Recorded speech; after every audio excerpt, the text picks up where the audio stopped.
Hi friends, ನಮಸ್ತೆ. Welcome to my channel Pavitra's beauty vlog. ನಾನು ನಿಮ್ಮ ಪ್ರೀತಿಯ ಪವಿತ್ರ. ಇವತ್ತಿನ ವ್ಲಾಗ್ನ ಶುರು ಮಾಡೋಣ. ಟೈಟಲ್ ನೋಡ್ತಿದ್ದಾಗೆ ನಿಮ್ಗೆ ಅನಿಸಿರುತ್ತೆ, ಏನಪ್ಪ ಈ ಒಂದು ಟಾಪಿಕ್ ಬಗ್ಗೆ ಮಾತಾಡ್ತಾ ಇದ್ದಾರೆ, ಏನಿರ್ಬೋದು ಅಂತ. ಇದು ಬಂದುಬಿಟ್ಟು ನನ್ನ ಮನಸ್ಸಲ್ಲಿರುವಂತಹ ಮಾತು ಅಂತಲ್ಲ. ಎಷ್ಟೋ ಹೆಣ್ಮಕ್ಳು ಹೊಸದಾಗಿ ಮದುವೆ ಆಗಿ ಹೋದಾಗ ಅವ್ರ ಮನಸ್ಸಲ್ಲಿ ಒಂದು 5 ವರ್ಷ ಆದಮೇಲೆ ಈ ಪ್ರಶ್ನೆಗಳು ಮೂಡುತ್ತೆ ಅಂತ ನನಗನ್ಸುತ್ತೆ. ಸೊ ಹಾಗಾಗಿ ಒಂದು ಸೊಸೆ ಕೆಟ್ಟವಳಾಗೋದಕ್ಕೆ ಬಹುಶಃ ಈ ಒಂದು ಕಾರಣ ಇರಬಹುದೇನೋ ಅಂತ ಹೇಳ್ಬಿಟ್ಟು ನನಗನ್ಸಿರೋದನ್ನು ನಾನು ನಿಮ್ಮ ಜೊತೆ ಶೇರ್ ಮಾಡ್ಕೋತಾ ಇದ್ದೀನಿ. ಒಂದು ಮಗುನ ಸಾಕ್ತಾರೆ, ಹುಟ್ಟಿದ ಮೇಲೆ ಒಂದು ಹೆಣ್ಮಗು ಹುಟ್ಟಿದ ಮೇಲೆ ತುಂಬ ಪ್ರೀತಿಯಿಂದ ಸಾಕ್ತಾರೆ. ಮನೆ ಮಹಾಲಕ್ಷ್ಮಿ ಅಂತ ಹೇಳ್ಬಿಟ್ಟು ಆ ಮಗು ಹುಟ್ಟು ಅಂಬೆಗಾಲಿಟ್ಟು LKG UKG ಮುಗಿಸಿ ಸ್ಕೂಲ್ಗೆ ಹೋಗಿ ಕಾಲೇಜ್ಗೆ ಹೋಗಿ ಎಲ್ಲ ಮಾಡೋರ್ಗಷ್ಟೇ ಹೆಣ್ಮಗು ಮನೇಲಿರೋದು. ಅಷ್ಟೊತ್ತಿಗೆ ಅವ್ರಿಗೆ 22 ವರ್ಷ ಆಗುತ್ತೆ. 22-25 ಬಹುಶಃ ಎಲ್ಲರೂ ಮದುವೆ ಮಾಡೋದು ಹೆಣ್ಮಕ್ಳಿಗೆ. ಸೊ ಆ ಒಂದು 22 ವರ್ಷಕ್ಕೆ ಮದುವೆ ಮಾಡಿ ಫ್ರೀಯಾಗಿ ಒಂದು ಮನೆಗೆ ದಾನನ ಕೊಟ್ಬಿಡ್ತಾರೆ. ಫ್ರೀಯಾಗಲ್ಲ, ದುಡ್ಡು ಕೊಟ್ಟು ಆ ಮಗುನ ಡೊನೇಟೇ ಮಾಡ್ತಾರೆ. ಫ್ರೀಯಾಗಿ ಎಲ್ಲ ದುಡ್ಡು ಕೊಟ್ಟು ಆ ಮಗುನ ದಾನ ಮಾಡ್ತಾರೆ. ಅದೇ ಕನ್ಯಾದಾನ, ಓಕೆನಾ.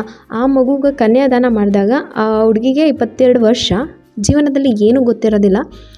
ನಾನು ಸ್ಕೂಲು, ಪಾಠ, ಆಟ, ಒಂದೊಳ್ಳೆ ಬಟ್ಟೆ ಹಾಕಬೇಕು, ತಿನ್ನಬೇಕು, ಇದೊಂದಿಷ್ಟು ತಲೆಯಲ್ಲೇ ಇರುತ್ತೆ. ಅದಕ್ಕೆ ಅಷ್ಟು ಮೆಚ್ಯೂರಿಟಿ ಇರೋಲ್ಲ. ಯಾಕೆಂತಂದರೆ ಜೀವನದಲ್ಲಿ ಅನುಭವ ಆಗೋವರೆಗೂ ಯಾವುದೇ ರೀತಿಯಾದಂಥ ಗೊತ್ತಾಗಲ್ಲ, ಏನೂ ಗೊತ್ತಾಗೋದಿಲ್ಲ. ಸೊ ಅಲ್ಲಿಂದ ಆ ಮನೆಗೆ ಹೋದಾಗ ಆ ಒಂದು ನಾನು ಅಂದ್ಕೊಂಡಿರೋದು, ನನಗನ್ಸಿರೋದು, ಅಲ್ಲಿಂದ ಅವಳ ಜೀವನ ಶುರು ಆಗುತ್ತೆ.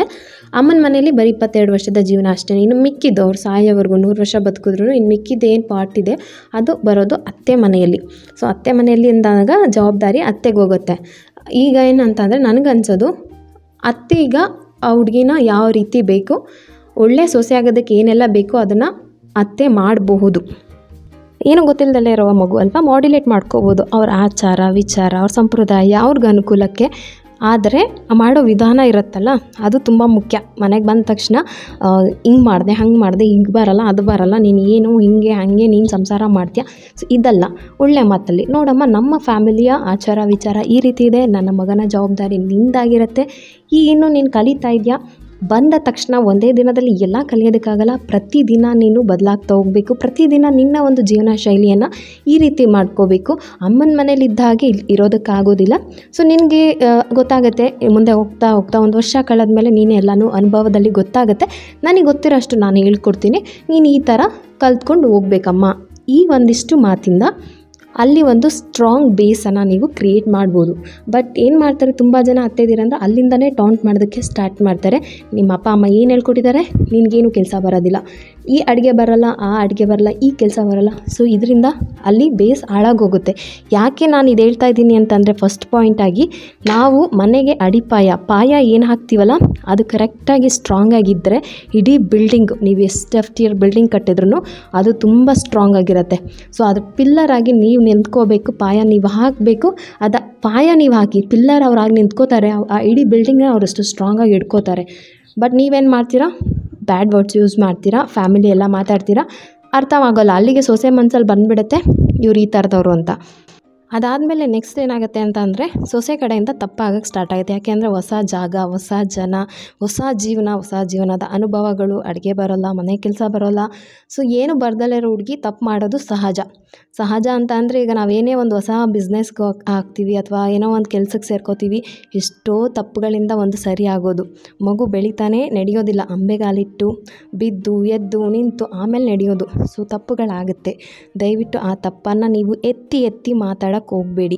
ನೀವು ಎತ್ತಿ ಮಾತಾಡಿದಷ್ಟು ಅವರು ಕುಗ್ಗೋಗ್ತಾರೆ ಹೆಣ್ಮಕ್ಳು. ತುಂಬ ಆಸೆ ಇಟ್ಕೊಂಡು ಬಂದಾಗ ಆಸೆಗೆ ನುಚ್ಚು ನೂರಾಗಿಬಿಡುತ್ತೆ ಅಲ್ಲಿ.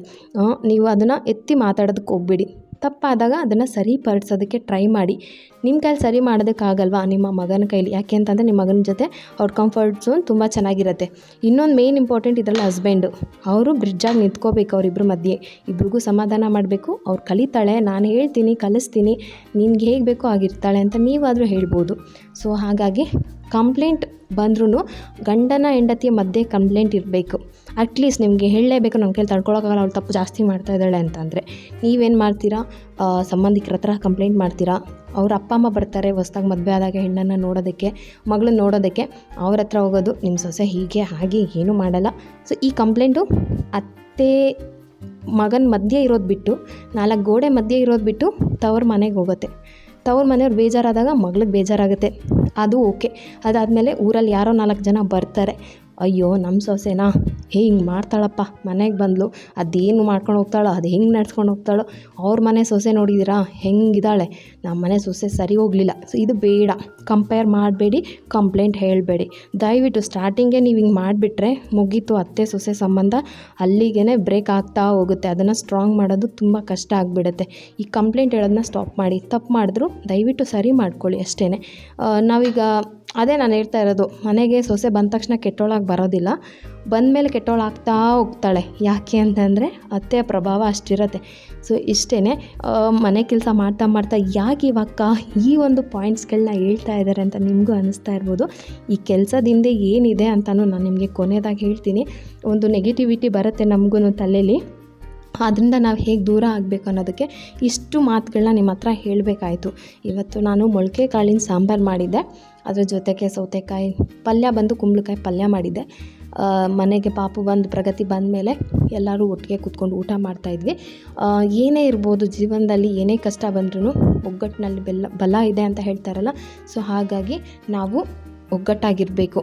ನನ್ನ ಪ್ರಶ್ನೆ ಇಲ್ಲಿ, ಅತ್ತೆ ಯಾಕೆ ಅಮ್ಮ ಆಗೋಕ್ಕಾಗಲ್ಲ? ಖಂಡಿತ ಆಗೋಕ್ಕಾಗಲ್ಲ. ನನ್ನ ಉತ್ತರ ನಾನು ಹೇಳೋದು, ಅತ್ತೆನೇ, ಅಮ್ಮನೇ, ಸೊಸೆನೂ ಕೂಡ ಮಗಳಾಗೋಕ್ಕಾಗೋದಿಲ್ಲ. ಇಲ್ಲಿ ಬಂದು ದಯವಿಟ್ಟು ನನ್ನ ಒಂದು ಅನುಭವದಲ್ಲಿ ಇಷ್ಟು ಪ್ರಶ್ನೆ ಕೇಳಬೇಕಂತ ಇತ್ತು, ಹಾಗಾಗಿ ಇದನ್ನು ನಿಮ್ಮ ಮುಂದೆ ಕೇಳ್ತಾ ಇದ್ದೀನಿ. ತಪ್ಪಿದರೆ ಕ್ಷಮಿಸಿ, ಸರಿ ಇದ್ದರೆ ಹೇಳಿ, ಕಮೆಂಟ್ಸಲ್ಲಿ ಹೇಳಿ ನೀವು ಹೇಳ್ತಾ ಇರೋದು ತಪ್ಪು, ನೀವು ಹೇಳ್ತಾ ಇರೋದು ಸರಿ ಅಂತ. ಸೊ ನಾನು ಅಕ್ಸೆಪ್ಟ್ ಮಾಡ್ತೀನಿ.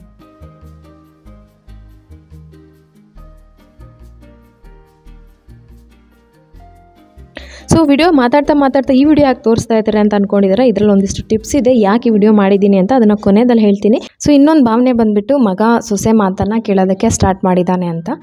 ಇಲ್ಲೇನಂತ ಅಂದರೆ, ಸೊಸೆಗೆ ನೀವು ಹೊಸಬ್ರು, ಬಟ್ ಮಗನಿಗೆ ಏನಂತಂದರೆ ಮದುವೆ ಅಂತ ಅಂದ ತಕ್ಷಣ ಸ್ವಲ್ಪ ಅವರ ಆಗು ಹೋಗು ಎಲ್ಲ ಹೇಳ್ಕೊಂಡಿರ್ತಾರೆ, ಕಂಫರ್ಟ್ ಝೋನಲ್ಲಿ ಇರ್ತಾರೆ ಹಸ್ಬೆಂಡು.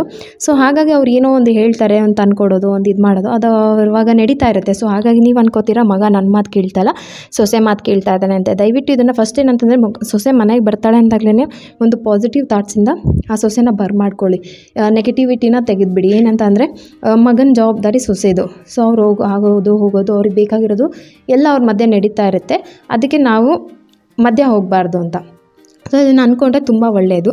ಮಿತಿ ಮೀರಿ ತಪ್ಪು ಮಾಡಿದಾಗ ದಯವಿಟ್ಟು ಕೇಳ್ಬೋದು, ಹಾಗಂತ ಹೇಳ್ತಾ ಇಲ್ಲ, ಹಾಗಂತ ಅವ್ರಿಗೆಲ್ಲ ಜವಾಬ್ದಾರಿ ಕೊಟ್ಬಿಡಿ ಅಂತಲ್ಲ.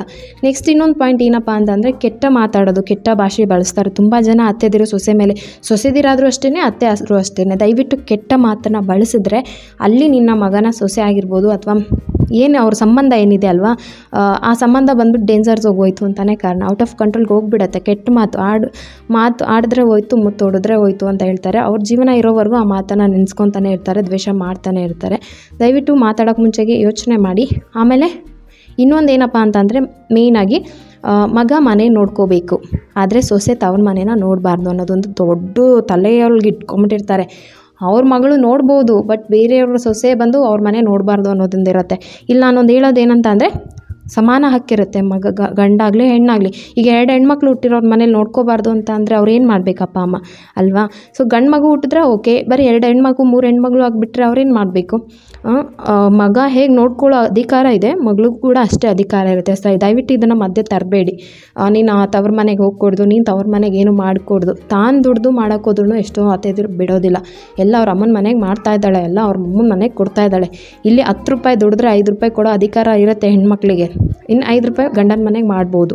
ನೀವು 10 ರೂಪಾಯಿ ನಮ್ಮ ಮನೆಗೆ ಮಾಡಬೇಕು, ನಿಮ್ಮ ಮನೆ ನೋಡಬಾರ್ದು ಅನ್ನೋದು ದೊಡ್ಡ ತಪ್ಪು. ದಯವಿಟ್ಟು ಅದನ್ನು ಯಾರೂ ಮಾಡೋಕ್ಕೆ ಹೋಗ್ಬೇಡಿ. ತುಂಬ ಜನ ಮಾಡಿದ್ದಾರೆ, ನನಗೆ ಗೊತ್ತು, ನನ್ನ ಅನುಭವದ ಮಾತು. ಸೊ ಇದಿಷ್ಟು. ಅದಾದಮೇಲೆ ನಾನು ದೇವಸ್ಥಾನಕ್ಕೆ ಹೋಗ್ತಾ ಇದ್ದೀನಿ, ಸಾಯಿಬಾಬಾ ದೇವಸ್ಥಾನಕ್ಕೆ. ಇದೆಲ್ಲದಕ್ಕೂ ಇದು ನಾನು ಲಾಸ್ಟಲ್ಲಿ ಹೇಳ್ತೀನಿ.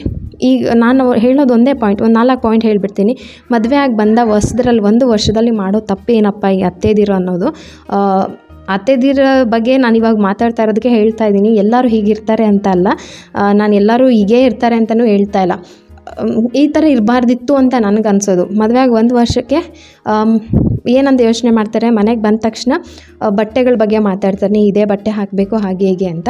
ಅವ್ರದ್ದೊಂದು ಪ್ರೈವೇಟ್ ಪ್ರೈವೇಸಿ ಇರುತ್ತೆ ಗಂಡ ಹೆಂಡತಿದು. ಆ ಟೈಮಲ್ಲಿ ಅವ್ರು ಇಷ್ಟ ಬಂದಿದ್ದು ಬಟ್ಟೆ ಹಾಕೋದಕ್ಕೆ ಅವಕಾಶ ಮಾಡ್ಕೊಳ್ಳಿ. ಇದು ಗಂಡನ ಆಸೆನೇ ಆಗಿರಬಹುದು ಅಥವಾ ಹೆಂಡತಿ ಆಸೆನೇ ಆಗಿರ್ಬೋದು. ಯಾಕೆಂದರೆ ಪ್ರತಿಯೊಂದು ಹೆಣ್ಮಗಳು ಕಾಮನ್ ಸೆನ್ಸ್ ಇರುತ್ತೆ. ಅತ್ತೆ ಮಾವನ ಮುಂದೆ ಹೇಗಿರಬೇಕು, ಅವ್ರ ಸಂಬಂಧಿಕರ ಮುಂದೆ ಯಾವ ಥರ ಬಟ್ಟೆ ಹಾಕಬೇಕು, ನಾವು ಪ್ರೈವೇಸಿ ಕಾಪಾಡಬೇಕಾದ್ರೆ ಯಾವ ಥರ ಬಟ್ಟೆ ಹಾಕ್ಕೋಬೇಕಂತ ನೀವು ಅದನ್ನೆಲ್ಲ ಪ್ರಶ್ನೆ ಮಾಡೋದಕ್ಕೆ ಹೋಗಬೇಡಿ. ಅವ್ರ ಆಸೆಗಳಿಗೆ ತಣ್ಣೀರು ಹರಿಸಂಗೆ ಆಗಿರುತ್ತೆ. ಅವಾಗ ಮದುವೆ ಆದ 1 ವರ್ಷದಲ್ಲಿ ತಿರುಗಾಡೋದು ಅನ್ನೋದು ಕಾಮನ್ನು. ಅಂದರೆ ಅಲ್ಲಿ ಇಲ್ಲಿ ಹೋಗಬೇಕು, ನೋಡಬೇಕು, ತಿರುಗಾಡಬೇಕು ಅನ್ನೋದು ತುಂಬ ಕಾಮನ್ನು. ಆವಾಗ ನೀವು ಕೇಳ್ತೀರಾ, ಬರೀ ತಿರುಗಾಡ್ತಾರೆ, ಹೋಗ್ತಾರೆ, ಅಲ್ಲಿ ತಿಂತಾರೆ, ಇಲ್ಲಿ ತಿಂತಾರೆ, ಹಾಗಿದ್ದಾರೆ. ಒಂದೇ ವರ್ಷ ಆ ಕೆಲಸ ಮಾಡೋದವರು 1 ವರ್ಷ ಆದಮೇಲೆ ಒಂದು ಮಗು ಆಯಿತು ಅಂದ್ಕೊಳ್ಳಿ, ಆ ಮಗುನ ಸಾಕೋದು. ಅದು 9 ತಿಂಗಳು ಎಲ್ಲೂ ಹೋಗೋಂಗಿಲ್ಲ. ಅದಾದಮೇಲೆ ಮಗು ಇಟ್ಕೊಂಡು ಸುತ್ತಾಡೋ ತುಂಬ ಕಷ್ಟನಪ್ಪ, ನಾ ಬರಲ್ಲ ಅಂತಾರೆ. ಸೊ ಒಂದೇ ವರ್ಷ ಅವ್ರಿಗೆ ಟೈಮ್ ಸಿಗೋದು. ಆ 1 ವರ್ಷ ಮಾತ್ರನೇ ಅವ್ರು ತಿರುಗಾಡೋದಕ್ಕೆ ಆಗೋದು. ಆ ಟೈಮ್ನ ದಯವಿಟ್ಟು ಅವ್ರಿಗೆ ಕೊಟ್ಬಿಡಿ. ತುಂಬ ಅತ್ತೆದಿರು ತಿರುಗಾಡೋದಕ್ಕೆ ತುಂಬ ರೆಸ್ಟ್ರಿಕ್ಟ್ ಮಾಡ್ತಾರೆ. ಹೋಗ್ಕೊಡ್ದು, ಏನು ಇಷ್ಟು ತಿರುಗ್ತೀರಾ, ಇಷ್ಟು ತಿಂತೀರಾ, ಒಂದು ಬಟ್ಟೆ ತೊಗೊಂಡ್ರೆ ಕೋಪ ಮಾಡ್ಕೋತಾರೆ, ಒಂದು ಚಪ್ಪಲಿ ತೊಗೊಂಡ್ರೆ ಕೋಪ ಮಾಡ್ಕೋತಾರೆ, ಜಲಸ್ ಮಾಡ್ತಾರೆ, ಒಂದು ಒಡವೆ ಕೊಟ್ಟರು ಜಲಸ್ ಮಾಡ್ತಾರೆ. ನೀವು ಹಂಗೆ ಮಾಡೋಕ್ಕೆ ಹೋಗಬೇಡಿ. ದಯವಿಟ್ಟು ಹೇಳಿ. ಅದು ಹೊಸ್ದಾಗಿ ಮದುವೆ ಆದಾಗಲೇ ಅವರು ಕೊಡ್ಸೋದು, ಆಮೇಲೆ ಅವ್ರಿಗೂ ಕೂಡ ಫ್ಯಾಮಿಲಿ ಪ್ರಾಬ್ಲಮ್ ಜಾಸ್ತಿ ಆಗಿಬಿಡುತ್ತೆ, ಬರ್ಡನ್ ಜಾಸ್ತಿ ಆಗುತ್ತೆ. ಮಕ್ಕಳು, ಹೆಂಡತಿ, ಸಂಸಾರ ನಡೆಸೋದು ತುಂಬ ಕಷ್ಟ ಆಗುತ್ತೆ. ಏನೂ ಕೊಡ್ಸೋದಕ್ಕೆ ಹೋಗೋದಿಲ್ಲ. ಆ 1 ವರ್ಷದಲ್ಲಿ ಅವ್ರಿಗೂ ಆಸೆ ಇರುತ್ತೆ ಹೊಸ್ದಾಗಿ ಮದುವೆ ಆದಾಗ ಇದನ್ನು ಕೊಡಿಸ್ಬೇಕಂತ. ಖುಷಿ ಪಡಿ, ತುಂಬ ಚೆನ್ನಾಗಿ ಕಾಣಿಸ್ತಾ ಇದೆ, ನಿನಗೆ ತುಂಬ ಚೆನ್ನಾಗಿದೆ, ಇದು ಹೇಗೆ ತೊಗೊಂಡು ಏನು ಆ ಥರ ಮಾತಾಡಿಸಿ. ಅವಾಗ ಏನಾಗುತ್ತೆ ಅಂತ, ನಿಮಗೇನಾದರೂ ಕೊಡ್ಸೋಕೆ ಬಂದಾಗ ಸೊಸೆ ಜಲಸ್ ಮಾಡಲ್ಲ. ಸೊಸೆ ಕೊಡಿಸ್ಬೇಕಾದ್ರೆ ನೀವು ಜಲಸ್ ಮಾಡಿರ್ತೀರ, ಆಮೇಲೆ ನಿಮಗೆ ಕೊಡ್ಸೋಕೆ ಹೋದಾಗ ಸೊಸೆ ಬಿಡೋದಿಲ್ಲ. ಅದಾದಮೇಲೆ ಮನೆಗೆ ಬಂದ ತಕ್ಷಣ, ಹೊಸ್ದಾಗಿ ಬಂದ ತಕ್ಷಣ ದಯವಿಟ್ಟು ಒಂದು 3 ತಿಂಗಳು ಇಡೀ ಮನೆ ಕೆಲಸನ ಆ ಹುಡುಗಿ ಮೇಲೆ ಹಾಕೋಕ್ಕೆ ಹೋಗಬೇಡಿ. ಒಂದು 3 ತಿಂಗಳು ನೀವು 50 ಕೆಲಸ ಮಾಡಿಕೊಡಿ. ಮನೆಗೆ ಬಂದ ತಕ್ಷಣ ಇಡೀ ಮನೆಗೆ ಕಸ ಗುಡಿಸೋದು, ನೆಲ ಒರೆಸೋದು, ಇಡೀ ಜನದ ಪಾತ್ರೆ ತೊಳೆಯೋದು, ಬಟ್ಟೆ ಒಗೆಯೋದು ಎಲ್ಲ ಕೆಲಸ ಮಾಡಿದಾಗ ಸಾಮಾನ್ಯವಾಗಿ ಹೆಣ್ಮಕ್ಳು ಕೋಪ ಬರುತ್ತೆ ಮತ್ತು ಬೇಜಾರಾಗುತ್ತೆ. ಜೀವನ ಪೂರ್ತಿ ಬಟ್ಟೆ ತೊಳೆಯೋದೇನಾ ಅಂತ ಸಡನ್ ಲೈಫ್ ಹಂಗೆ ಆಗಿಬಿಟ್ಟಾಗ ಹಂಗೆ ಅನಿಸುತ್ತೆ. ಒಂದು 3 ತಿಂಗಳು ಟೈಮ್ ಕೊಡಿ ಅವ್ರಿಗೆ. ಕಲಿತಾರೆ, ಮಾಡ್ತಾರೆ. ಅಲ್ಲಿವರೆಗೂ ನೀವು ಸ್ವಲ್ಪ 50% ಅವ್ರ ಕೆಲಸನ ಹಂಚ್ಕೊಳ್ಳಿ. ಅದಾದಮೇಲೆ ಮದುವೆ ಆದ ತಕ್ಷಣ ತುಂಬ ಜನ ಒಂದು 3 ತಿಂಗಳಿಗೇ ಮಗು ವಿಚಾರದಲ್ಲಿ ಬೈಯೋದಕ್ಕೆ ಸ್ಟಾರ್ಟ್ ಮಾಡ್ತಾರೆ. ಇನ್ನೂ ಮಗು ಆಗಿಲ್ಲ, ಏನು ಮಾಡ್ತಾಳೋ, ಏನು ಕತೆನೋ, ಅದೇನೇನು ಮಾಡ್ಕೊಂಡಿದ್ದಾರೋ ಅಂತ. ದಯವಿಟ್ಟು 1 ವರ್ಷ ಟೈಮ್ ಕೊಡಿ ಅವ್ರಿಗೆ. ಒಂದೇ 1 ವರ್ಷ ಟೈಮ್ ಕೊಡಿ. ಅದಾದಮೇಲೆ ನಿಮ್ಗೆ ಏನು ಬೇಕೋ ಅದನ್ನು ನೀವು ಕೇಳ್ಕೊಬೋದು. 1 ವರ್ಷಕ್ಕೆ ಅವ್ರಿಗೂ ಕೂಡ ಅವ್ರ ಏನು ಮ್ಯಾರಿಡ್ ಲೈಫ್ನ ಅನುಭವಿಸಿ. ಯಾಕೆಂತಂದರೆ ಮದುವೆ ಆದ ಜೀವನ 1 ವರ್ಷ ಖುಷಿ ಇರುತ್ತಲ್ಲ, ಇಡೀ 50 ವರ್ಷ ಇದ್ರೂ ಆ ಖುಷಿ ಸಿಗೋದಿಲ್ಲ. 1 ವರ್ಷದಲ್ಲೇ ಆ ಖುಷಿ ಸಿಗೋದು ಅವ್ರಿಗೆ ಅಂತ ಟೈಮ್ ಕೊಡಿ. ಅವ್ರಿಗೆ ಅಂತಂತ ಒಂದು ಪ್ರೈವೇಸಿಯನ್ನು ಕೊಡಿ. ದಯವಿಟ್ಟು ಎಲ್ಲದಕ್ಕೂ ಕಂಟ್ರೋಲ್ ಮಾಡೋದಕ್ಕೆ ಹೋಗಬೇಡಿ. ಮದುವೆ ಆದ 1 ವರ್ಷ ಇದು ಮಾಡಿ ನೋಡಿ. ಸೊಸೆ ಯಾಕೆ ಕೆಟ್ಟವಳು ಆಗ್ತಾಳೆ ಅಂತ. ಖಂಡಿತ ಕೆಟ್ಟವರಾಗಲ್ಲ. ಅದನ್ನು ಮೀರಿ ಕೆಟ್ಟವರಾದರೆ ಅದು ಬೇರೆ ರೀತಿ. ಬಟ್ ನಾನಿದು ಇಷ್ಟು ಅವಕಾಶ ಇರುತ್ತೆ ನಿಮಗೆ, ನೀವು ಮಾಡಿಕೊಡ್ಬೋದು ಅವ್ರಿಗೆ. ಒಂದು ಒಳ್ಳೆಯ ಅಡಿಪಾಯನ ನಿಮ್ಮ ಮಗನ ಸಂಸಾರಕ್ಕೆ ನೀವು ಹಾಕಿ ಕೊಡ್ಬೋದು ಅನ್ನೋದು ನನ್ನ ಅಭಿಪ್ರಾಯ. ಇದು ತಪ್ಪಿದರೆ ದಯವಿಟ್ಟು ಕ್ಷಮಿಸ್ಬಿಡಿ. ಸೊ ಇಷ್ಟು ವಿಡಿಯೋ ನೋಡಿದ್ರಲ್ಲ, ನನ್ನ ಮನಸ್ಸಿಗೆ ಈ ಥರ ಆದಾಗ ನಾನೆಲ್ಲ ಅಡ್ಜಸ್ಟ್ ಮಾಡಿಕೊಂಡೆ. ನಾನು ಏನು ಓಕೆ ಮಾಡಿಕೊಂಡೆ, ಆದರೂ ಅವ್ರು ನನಗೆ ಅಡ್ಜಸ್ಟ್ ಆಗಿಲ್ಲ ಅಂತ ಅಂದಾಗ ನಾನು ಮಾಡೋದು ಇಷ್ಟೇ, ಇಗ್ನೋರ್ ಮಾಡ್ತೀನಿ. ಅಡ್ಜಸ್ಟ್ ಮಾಡ್ಕೊಳ್ಳಿ. ಅವ್ರು ಅಡ್ಜಸ್ಟ್ ಆಗಲಿಲ್ವ ಇಗ್ನೋರ್ ಮಾಡಿಬಿಡಿ ಇಷ್ಟೇ. ಯಾಕೆಂದರೆ ನಮ್ಮದು ಜೀವನ ಇರುತ್ತೆ, ನಾವು ಜೀವನ ಮಾಡಬೇಕು, ಜೀವಿಸಬೇಕು. ಸೊ ಹಾಗೆ ಇಲ್ಲಿ ನಾನು ಇಗ್ನೋರ್ ಮಾಡಿ ಅಂದ ತಕ್ಷಣ ನೀವು ಇಗ್ನೋರ್ ಮಾಡಿ, ನಿಮ್ಮ ಮಗನ ಇಗ್ನೋರ್ ಮಾಡೋ ಥರ ಹಾಗೆ ಕಂಟ್ರೋಲ್ ಮಾಡೋಕ್ಕೆ ಹೋಗಬೇಡಿ. ಮಗ ಅಮ್ಮನ ಸಂಬಂಧ ಚೆನ್ನಾಗಿದೆ, ಮಗನ ಕರ್ತವ್ಯ ಏನಿದೆ ಅದನ್ನು ಮಾಡೋದಕ್ಕೆ ದಯವಿಟ್ಟು ಅವಕಾಶ ಮಾಡಿಕೊಡಿ. ಅಲ್ಲಿ ನಿಮ್ಮದು ಯಾವುದೇ ರೀತಿಯಾದ ಕಂಟ್ರೋಲನ್ನು ಇಟ್ಕೊಳ್ಳೋಕೆ ಹೋಗಬೇಡಿ. ಏನು ಬೇಕೋ ಮಗ ಅಮ್ಮನಿಗೆ ಮಾಡಲಿ. ಸೊ ನಿಮಗೆ ಅವ್ರಿಗೆ ಆಗಿ ಬಂದಿಲ್ಲ ಅಂದಮೇಲೆ ಇಲ್ಲಿ ನಮ್ಮ ಜೀವನ ಕೂಡ ಇಂಪಾರ್ಟೆಂಟ್. ನಮ್ಗೆ ಆಗಿಲ್ಲ ಅಂದರೆ ಇಗ್ನೋರ್ ಮಾಡಿಬಿಡ್ಬೇಕು ಅಷ್ಟೇ, ಇನ್ನೇನು ಮಾಡೋದಕ್ಕಾಗಲ್ಲ. ಎಷ್ಟೋ ಹೆಣ್ಮಕ್ಳು ಇದೇ ವಿಚಾರಕ್ಕೆ ಜೀವಗಳನ್ನೇ ಕಳ್ಕೊಂಡಿದ್ದಾರೆ, ತುಂಬ ಲಾಸ್ ಆಗಿಬಿಡುತ್ತೆ. ಸೊ ಹಾಗಾಗಿ ನೀವು ನೋಡಿದ್ರಲ್ಲ, ಬೆಳಗ್ಗೆಯಿಂದ ನಾನು ಇಡೀ ದಿನ ಮನೆ ಕೆಲಸನ ಮಾಡಿದ್ದೀನಿ. ಯಾಕೆಂದರೆ ಕೋಪದಲ್ಲಿ ಎನರ್ಜಿ ಜಾಸ್ತಿ ಇರುತ್ತಂತೆ, ಆ ಎನರ್ಜಿನ ವೇಸ್ಟ್ ಮಾಡೋದು ಬೇಡ ಅಂತ ಇಡೀ ಮನೆ ಕೆಲಸ ಮಾಡಿದೆ. ಯಾವುದೇ ಕಾರಣಕ್ಕೂ ನಿಮ್ಮ ರೊಟೀನನ್ನು ಸ್ಟಾಪ್ ಮಾಡೋದಕ್ಕೆ ಹೋಗಬೇಡಿ. ನಿಮ್ಮ ರೊಟೀನನ್ನು ನೀವು ಫಾಲೋ ಮಾಡಿ. ಅದಾದಮೇಲೆ ಯಾಕೆ ಇಡೀ ದಿನ ಮನೆ ಕೆಲಸ ಮಾಡಿದೆ ಅಂತ ಅಂದರೆ, ಆ ಇಡೀ ಕೆಲಸದಲ್ಲಿ ನನಗೆ ಒಂದು ಸ್ಟ್ರೈನ್ ಆಗುತ್ತೆ ಬಾಡಿ. ಸೊ ನಿದ್ದೆ ಬರುತ್ತೆ. 9 ಗಂಟೆಗೆ ಮಲಗಿದ್ದೀನಿ ನಾನಿವತ್ತು. ಮಲಗೋಕ್ಕೂ ಮುಂಚೆಗೆ ಒಂದು ಅರ್ಧ ಗಂಟೆ ಮುಂಚೆ ನಮ್ಮ ಮೈಂಡು ನಾವೇನು ಕೇಳಿಸ್ಕೊಂಡಿರ್ತೀವಿ ಅದನ್ನು ರಿಕಾಲ್ ಮಾಡ್ತಾ ಇರುತ್ತಂತೆ. ಸೊ ಹಾಗಾಗಿ ಮಲಗೋಕ್ಕೆ ಮುಂಚೆ ನಿಮ್ದೇನು ಗೋಲ್ ಇದೆ ಅದನ್ನು ಹೇಳ್ಕೊಳ್ಳಿ. ನಾಳೆಯಿಂದ ನಾನು ಅಂದ್ಕೊಳ್ಳೋದು, ನಾಳೆ ಎದ್ದು ಒಂದು ಬ್ಲಾಗ್ ಮಾಡಬೇಕು, 2 ರೆಸಿಪಿ ಮಾಡಬೇಕು, ಹೀಗಿರಬೇಕು. ನನ್ನೊಂದು ಗೋಲ್ ಏನು, ಯೂಟ್ಯೂಬಲ್ಲಿ ಒಂದು ಸಿಲ್ವರ್ ಪ್ಲೇ ಬಟನ್ ತೊಗೋಬೇಕು. ಅದೇ ನನ್ನ ಒಂದು ಐಡೆಂಟಿಟಿ ಅಂತ. ಸೊ ಅದನ್ನು ಹೇಳ್ಕೊಂಡು ಮಲ್ಕೋತೀನಿ. ಇಷ್ಟೇ, ನೆಗೆಟಿವಿಟಿಯಿಂದ ಆಚೆಗೆ ಬರೋದು ಈಸಿ.